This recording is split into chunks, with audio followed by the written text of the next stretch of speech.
I'm gonna start this video off by saying something, and this is not my opinion. This is not up for debate. This is a fact.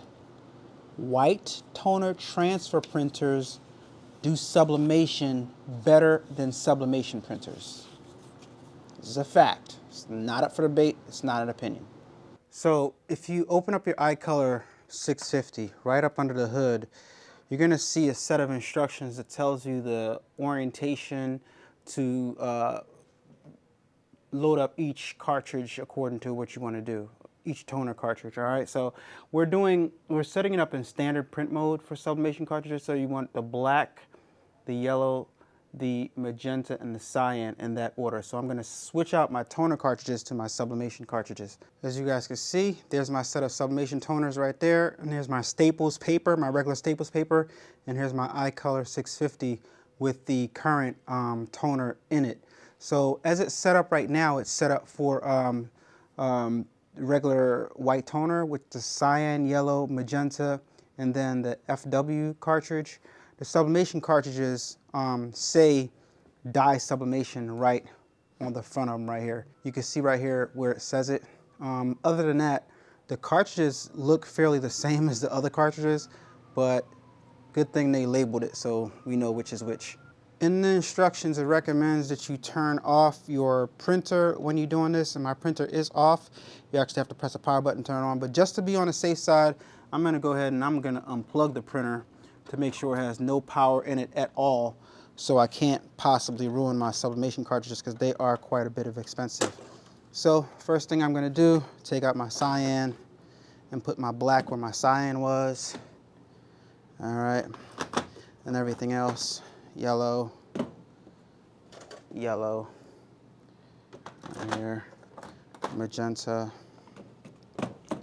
my magenta sublimation cartridge, and the FW cartridge trades for the cyan sublimation cartridge right here. And everything is loaded. I'm gonna close this up, plug back in my printer, and power it on.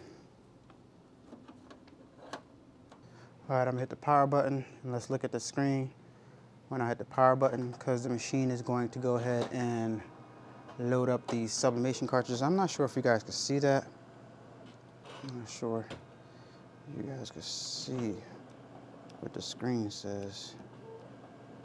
Is that better? It's initializing and it's adjusting the temperature, and it says the white is an Oki original, magenta, Oki original, cyan, Oki original, and black, Oki original.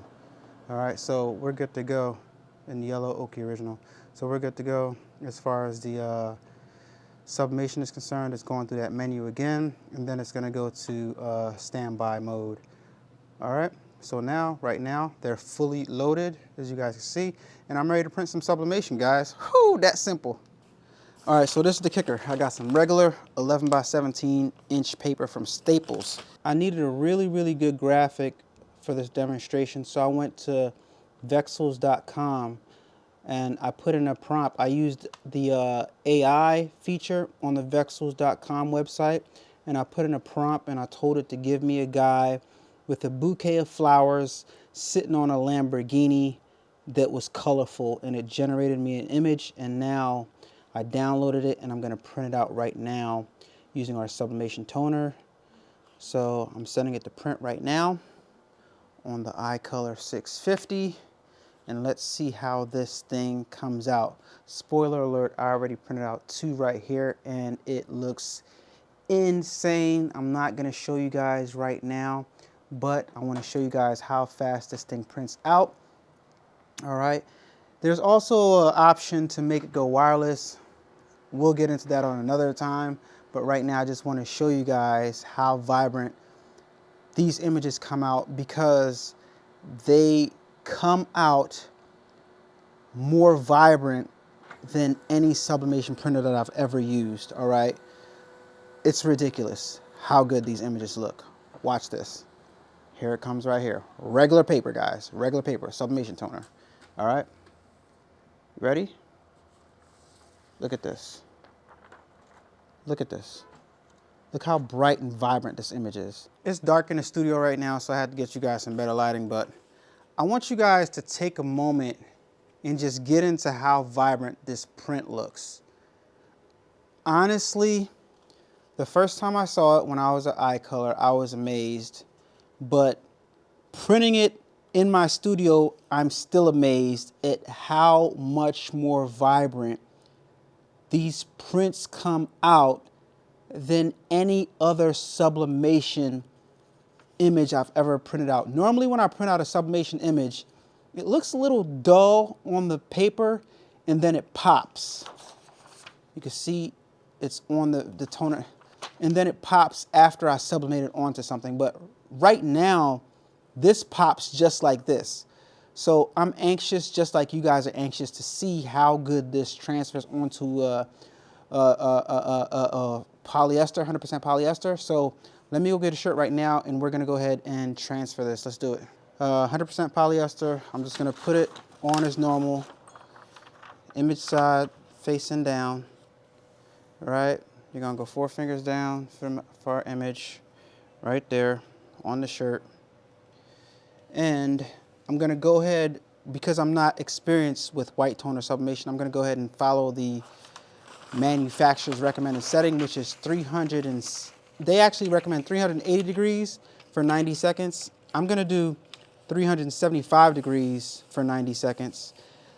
90 seconds to me scorches these polyester shirts, but I'm gonna go ahead with the recommended settings for this, all right? So I got my butcher paper on top, and I'm just gonna press this down. Once again, I have mine on 375 for 90 seconds, all right? Instead of 3, they recommend, oh, look, I'm in hover mode. They recommend 380 for 90 seconds, all right? So let me pump this down, and then we're gonna press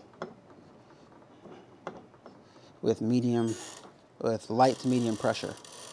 Here we go. A little bit more. There we go. All right. There we go. That's light to medium pressure. Cool.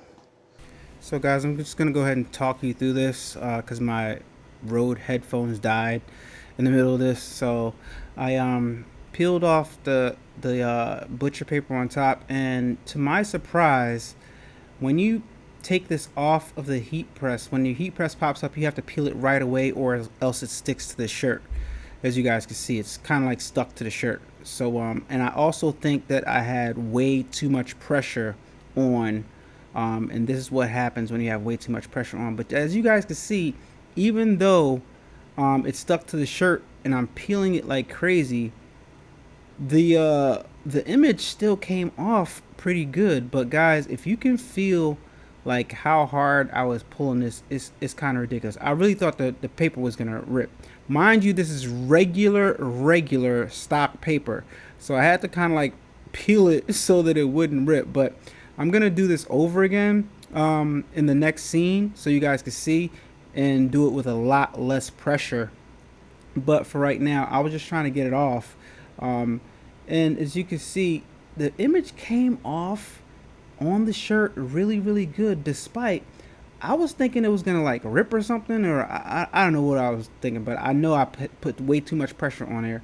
But as you guys can see, not bad. Look, sublimation with a white toner transfer printer, and it looks really good. The release was not as much as a sublimation paper, but the point is the image came off on the shirt, right, with a sublimation toner. So let's try this again with less pressure in another shirt. All right, so here we go. This time I have another polyester shirt, 100% polyester, but it's like more like the silky material. So I'm gonna do the same thing. I'm gonna lay down my my new image onto the shirt and hang the neck off, but I want to make sure that the part where the image is getting heat. All right, and then I put another piece of butcher paper on the top, just like I would normal sublimation, and then I'm going to press it down. All right, hold that in place and just press it down for the same amount of time. All right, so here we go. couple seconds, and this time I'm not going to let it pop up on its own. I'm going to hold it down so I can bring it up slowly just in case it ghosts, but it's not going to ghost because it doesn't pop up. It kind of like sticks to the shirt. But what I should be doing right now is peeling it right away, but I'm going kind of slow. So when I peel, it still is stuck just a little bit, but not as much as it was stuck before. So, because I peeled a lot faster, all right? So I got to remember to just take it up and just peel it right off, all right? But look at that image. This one came out better than the first one. I don't know if I got to get the hang of it. I got to get the time and the temperature right, but look, I want you guys to get into this image real fast and look at this. Sublimation, white toner sublimation on 100% polyester. Look how vibrant the print looks on the shirt. I don't want to say there's a learning curve. Only thing I will say is that as soon as it pops up, you have to peel it right away. And I'm going to experiment with that on future videos, but I'm going to be doing other substrates to see how the polyester, the toner sublimation transfers on other polyester items and stuff that takes polyester. This is just so interesting to me. It's very, very new. I feel like they've been holding out on me as far as white toner is concerned, but let me know what you guys think in the comments down below. I think this is amazing.